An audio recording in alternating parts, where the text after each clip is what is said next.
Hey guys, my name is Elijah, and in this tutorial I will show you how to leave a workspace in Asana. So this is very simple, just follow my steps. First step is to navigate to the top right corner and select your profile picture. Now click right here on this gear icon that says Settings.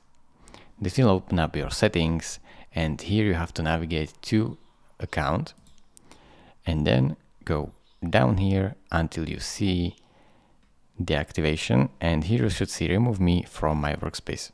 You can click this to remove you from your workspace, but if you have only one workspace, your account will be deactivated as well.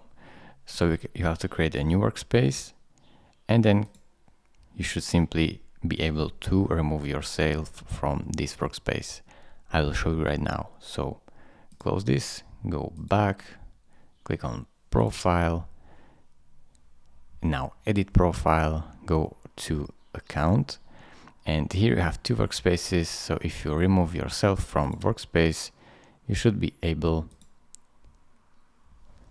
to do that.